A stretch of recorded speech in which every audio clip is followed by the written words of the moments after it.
fotografías en un ambiente de triunfal celebración.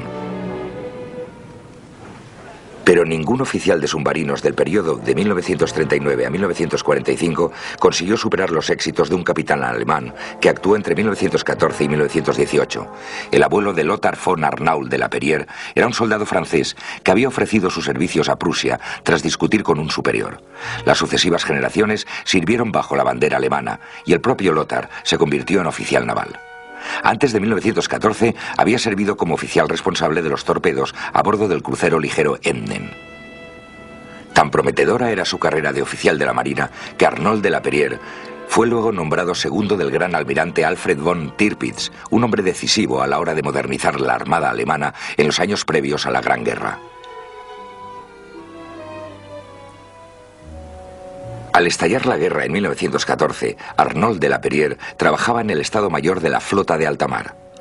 Creada con el fin de rivalizar con la gran flota británica, la marina alemana seguía siendo inferior en poderío, lo que le llevó a adoptar una política de observar y esperar. Pero el espíritu aventurero de la Perrière le hizo sentirse atraído por el servicio en los dirigibles Zeppelin. La marina alemana los utilizaba para patrullar el Mar del Norte y no tardaron en bombardear Inglaterra. Rechazaron su solicitud, así que se alistó en submarinos, realizando su adiestramiento en el puerto de Kiel.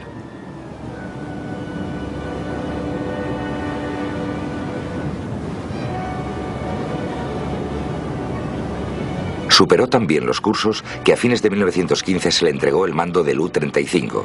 Este tenía su base en el Adriático, en el puerto montenegrino de Cattaro, que en la actualidad sigue siendo una base naval y se llama Kotor.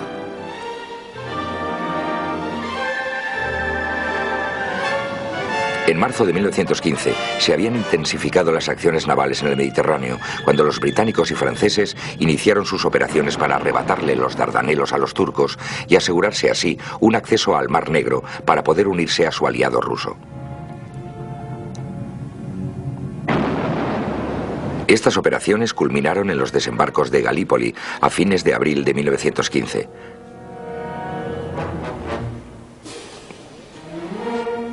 La ofensiva obligó a los turcos a solicitar apoyo submarino de su aliado alemán, con el fin de contrarrestar la amenaza naval aliada y estrangular el suministro marítimo de las tropas que combatían en la península de Galípoli.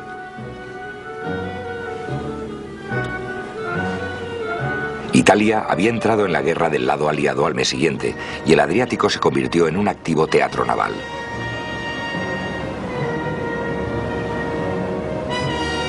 En el otoño de 1915, los poderes centrales invadieron Serbia y Montenegro. De esta forma, austríacos y alemanes se apoderaron del puerto de Cattaro, que se convirtió en una base operativa para la flotilla de submarinos alemanes que aumentaba considerablemente.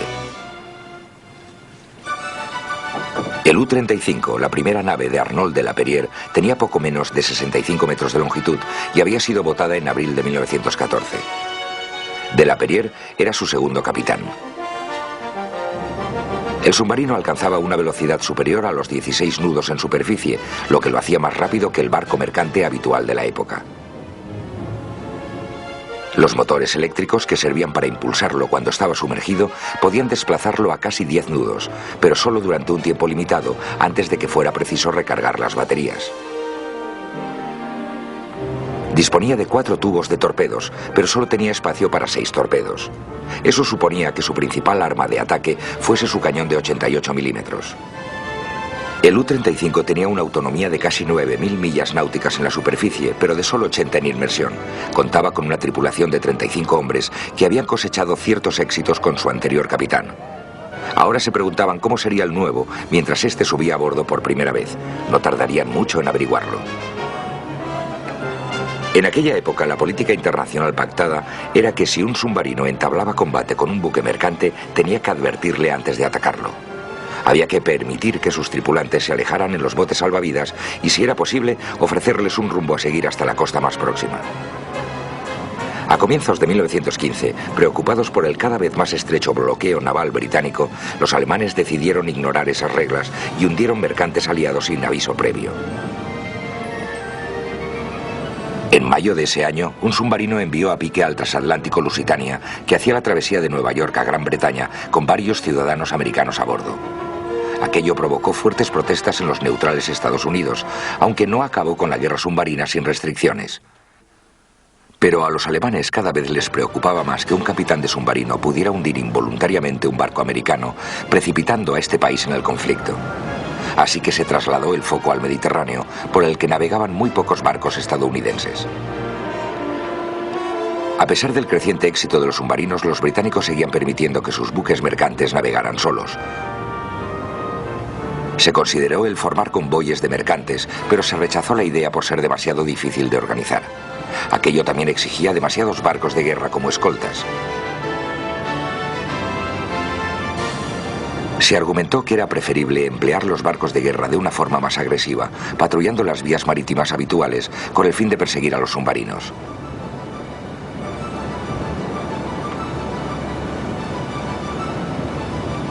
Pero esto no consiguió disuadir a los submarinos alemanes.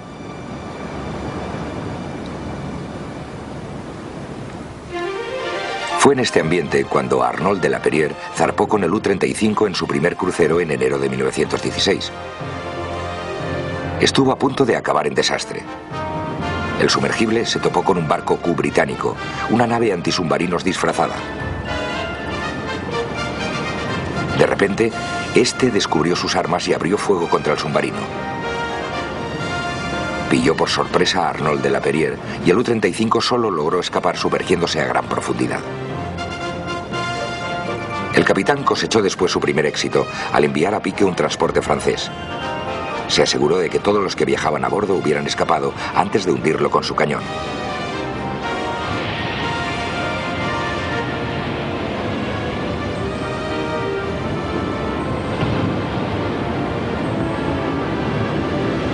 Pero el 1 de marzo de 1916 tuvo un feroz encontronazo con el buque británico Primula frente a Port Said, en la costa egipcia. Disparó un torpedo que destrozó la proa del barco británico, pero este trató de abordarlo por la popa.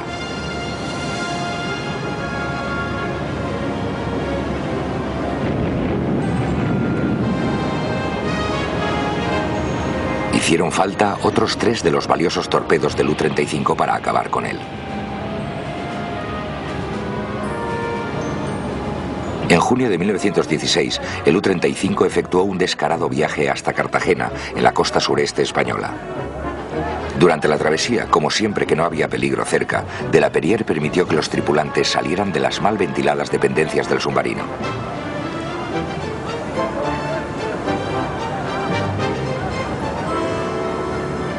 Se le había ordenado llevar una carta personal del Kaiser Guillermo II al rey Alfonso de España. España era un país neutral y la regla era que un barco de guerra de una nación beligerante solo podía permanecer en un puerto neutral durante 24 horas. El U-35 lo cumplió, pero mientras permaneció anclado en Cartagena fue objeto de gran atención por parte de los medios informativos. Una vez completada su misión, Arnold de la Perrière se dispuso a causar estragos en las vías marítimas durante su viaje de vuelta a Cátaro. El submarino hundió no menos de 33 barcos.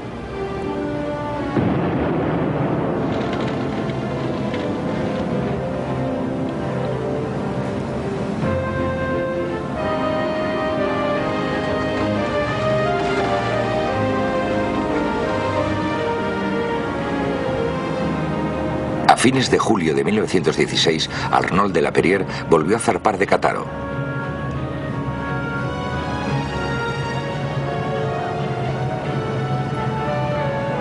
En su camino hacia mar abierto, el U-35 intercambió saludos con un crucero austríaco, uno de los 3 que estaban activos en el Adriático en aquella época.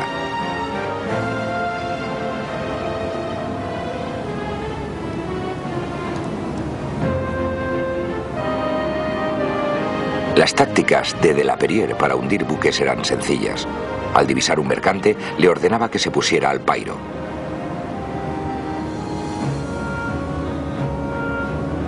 Si se negaba a hacerlo, normalmente bastaba con un disparo contra la proa para conseguir que se detuviera.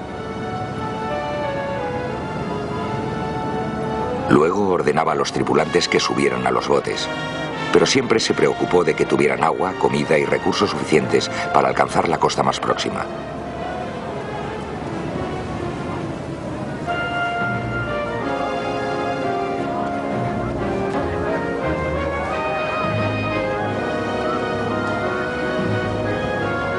Después, si no se percibía ninguna amenaza procedente de los barcos de guerra aliados, de la Perrier enviaba a un grupo a bordo del barco para que registrara la carga.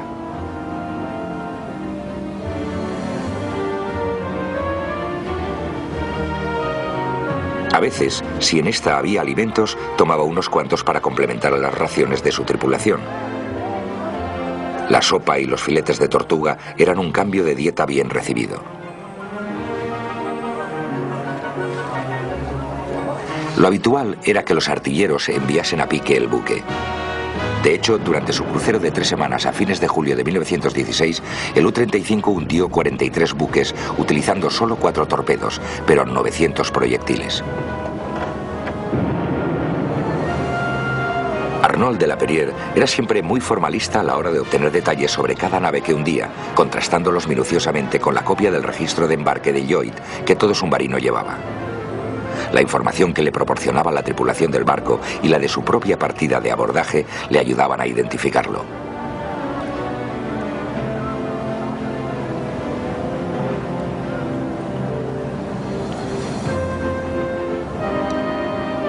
Hacia mediados de 1916, la preocupación de los aliados iba en aumento por el número de barcos que estaban perdiendo en el Mediterráneo.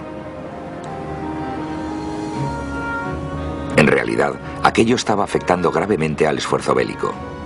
Había que impedir de algún modo que los submarinos germanos salieran del Adriático y entraran en el Mediterráneo.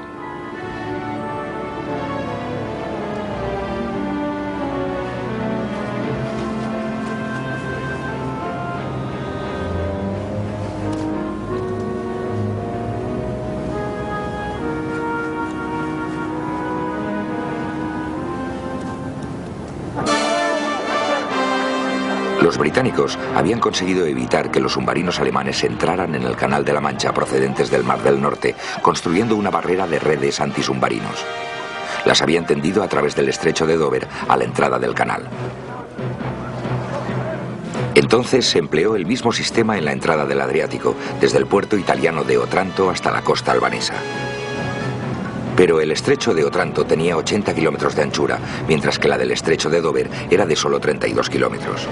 En consecuencia, y teniendo en cuenta los recursos disponibles, la barrera de Otranto era una defensa imperfecta y a los submarinos les resultó comparativamente fácil colarse a través de ella.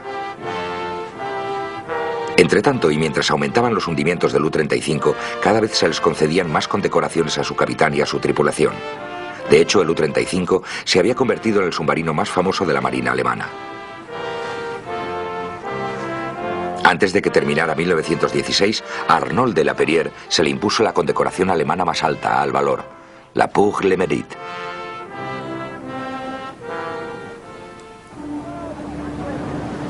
A medida que continuaban sus éxitos, todo lo que quedaba para recompensarle era una carta personal y manuscrita de elogios del Kaiser. De todos modos, de la Perrier siempre reconoció que estos logros nunca hubieran sido posibles sin la lealtad de sus oficiales y de sus hombres.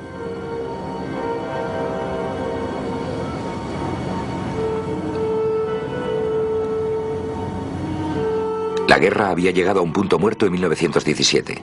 A lo largo de 1916, los alemanes se habían visto implicados en 2 agotadoras, prolongadas y sangrientas batallas en el frente occidental, Verdún y el Somme. Había llegado el momento de pasar a la defensiva en la zona oeste. En mayo de 1916, la flota de alta mar alemana se había aventurado por fin a enfrentarse a la gran flota británica en el Mar del Norte.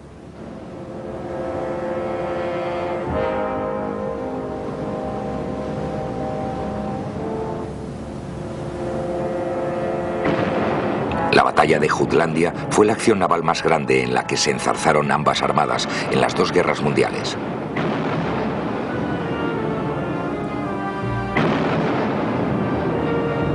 Ambos bandos tuvieron muchas bajas, pero los alemanes llegaron a sufrir tantas que la flota de alta mar nunca volvió a desafiar a la Armada Real y permaneció en puerto durante el resto de la guerra.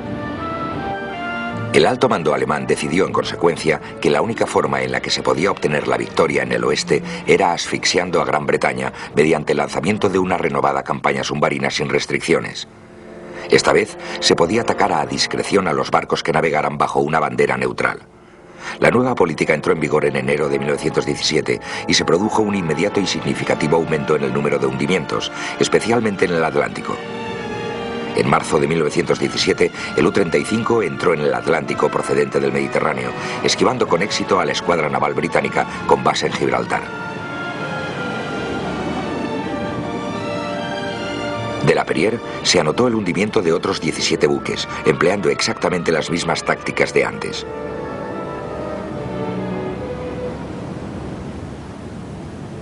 En su viaje de vuelta, el submarino se vio obligado a sumergirse precipitadamente debido a la presencia de un hidroavión francés, pero este fue el único susto que se llevó de la Perrier durante esta travesía.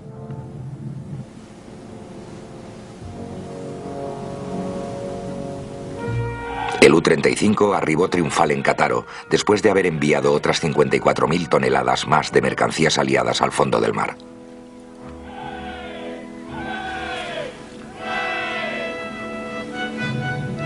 Algunos de los capitanes de submarinos, compañeros de Arnold de la Perrier, estaban sacando el máximo provecho de que se les permitiera hundir barcos mercantes sin una advertencia previa.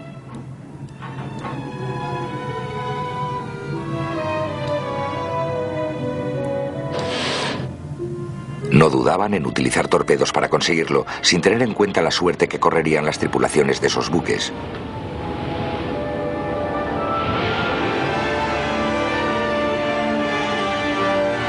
Pero de la Perrier siguió obedeciendo las leyes de la guerra al pie de la letra, aunque siempre se aseguraba de que sus actos humanitarios no colocaran a su propia nave en ningún riesgo innecesario.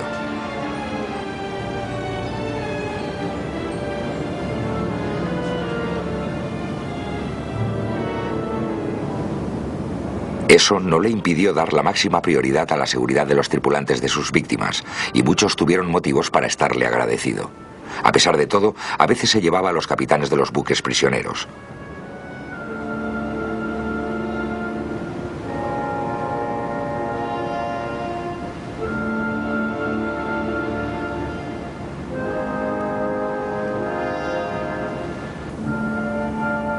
Uno de los que sufrió esa suerte le escribió una carta a de la Perrier nada más llegar a Cattaro. No puedo abandonar su submarino sin antes expresarle mi gratitud por el amable y cortés tratamiento que he recibido de parte suya, de sus oficiales y en realidad de toda su tripulación.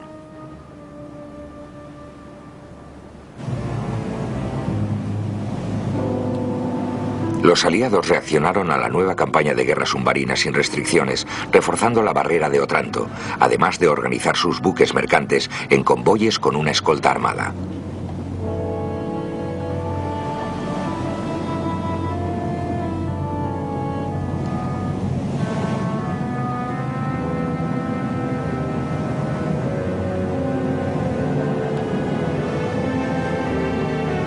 La barrera reforzada dificultaba mucho más que los submarinos alemanes pudieran entrar en el Mediterráneo. Estos también experimentaron una progresiva frustración, ya que los trabajos de reparación en Cattaro se iban alargando. Por esa razón, Arnold de la Perrier se sintió aliviado cuando se le ordenó que regresara a Alemania en el verano de 1918 para asumir el mando de un nuevo submarino. Se trataba del crucero de altamar U-139, uno de los submarinos más grandes de la Gran Guerra. Tenía 1,5 veces el tamaño del U-35. Disponía de 6 tubos lanzatorpedos e iba armado con 2 cañones de 150 milímetros. Su tripulación se componía de 66 hombres. Después de preparar a sus tripulantes, Arnold de la Perrier se hizo a la mar en septiembre de 1918, en la que iba a ser su última travesía de la guerra. Para entonces ya se le estaba acabando el tiempo a Alemania. Los convoyes de barcos, junto con el nuevo armamento antisubmarino y los sistemas de detección, le estaban haciendo la vida muy difícil a los submarinos alemanes. El U-139 partió hacia las aguas americanas y de la Perrier confiaba en obtener buenos botines. Pero descubriría que las condiciones eran muy diferentes. Durante su viaje de ida, el capitán atacó a un pequeño convoy y experimentó el poder de las nuevas armas antisubmarinos de los aliados.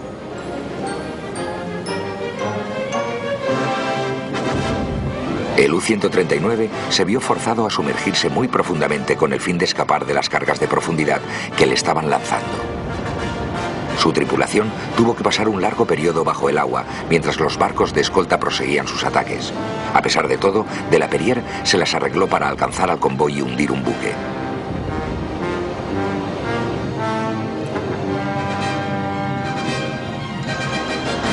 Más tarde, en aquel viaje, el U-139 mantuvo un duro combate con un buque portugués armado. De la Perrier regresó después a puerto con más trofeos en su haber. Era el 15 de noviembre de 1918, 4 días después de que se hubiera firmado el armisticio que puso fin a la guerra. No hubo, por tanto, multitudes recibiendo al U-139 con aclamaciones. El ejército alemán se estaba retirando entonces de Francia y de Flandes para regresar a su patria, mientras la flota de alta mar se encontraba en un estado de motín. Se había ordenado a los buques de la marina alemana, incluidos los submarinos supervivientes, que se dirigieran a los puertos británicos para rendirse. Pero Arnold de la Perrier no pudo aceptar esta ignominia y dejó que fuera su primer teniente el que rindiera el U-139. Este y los demás submarinos fueron entregados como botín de guerra.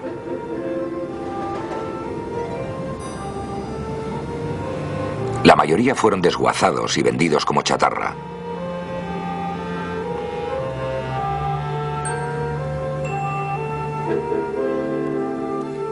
A pesar de que Alemania fue obligada a eliminar todas sus armas ofensivas, incluyendo los tanques, y de que no se le permitía tener submarinos, de la Perrier permaneció en la mutilada marina germana.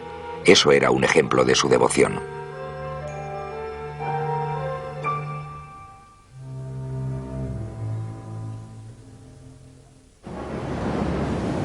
De la Perrier siguió en activo para asistir a la regeneración de la armada alemana con Hitler. De todos modos, para cuando la guerra estalló en 1939, sus días como marino ya habían terminado.